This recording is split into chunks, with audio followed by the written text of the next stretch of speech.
नमस्कार प्रणाम। हम हई अनुराग रंजन।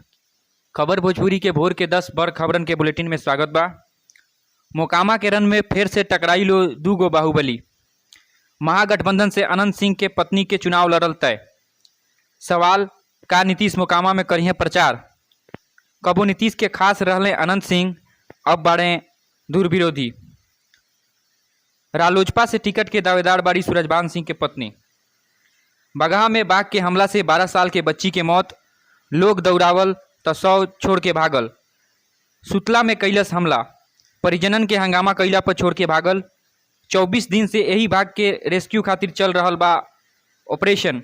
रेस्क्यू ऑपरेशन में 400 लोग के लगावल गईल बा। कानपुर ट्रॉली हादसा के मुख्य आरोपी राजू निषाद गिरफ्तार। दारू पी के चलावत रहे ट्रैक्टर। भीतरगांव में भइल एह दर्दनाक हादसा में 26 लोग गंवले रहे जान। नशा में ट्रैक्टर चलावत रहे राजू। विजयादशमी के दिने सीएम योगी लगौले जनता दरबार।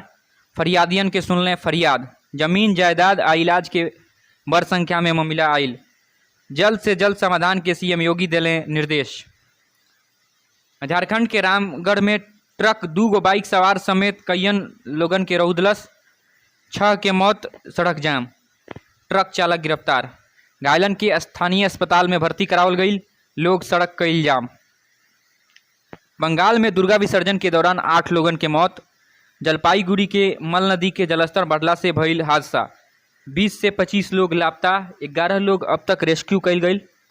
राहत आ बचाव में एनडीआरएफ के लगावल गई। पीएम मोदी जतौलें दुख।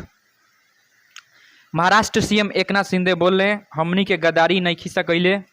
उद्धव ठाकरे बोल रहे शिव सैनिक कटप्पा के माफ ना करी लो।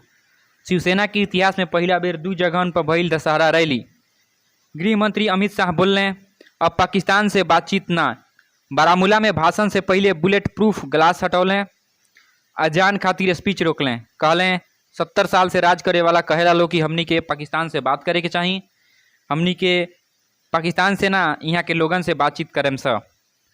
विजयादशमी कार्यक्रम में बोल रहे आरएसएस प्रमुख Mohan Bhagwat.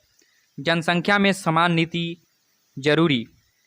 Woman population education पर 1 घंटा दिले स्पीच। पहला बेर संघ के विजयादशमी में महिला चीफ गेस्ट। भारत बनाम दक्षिण अफ्रीका पहला वनडे आज। लखनऊ में बारिश डाल सकेला खलल। धवन के कप्तानी में डेब्यू कर सकेले रजत पाटीदार। खबर भोजपुरी के भोर के 10 बड़ खबरन के बुलेटिन में आज इतने।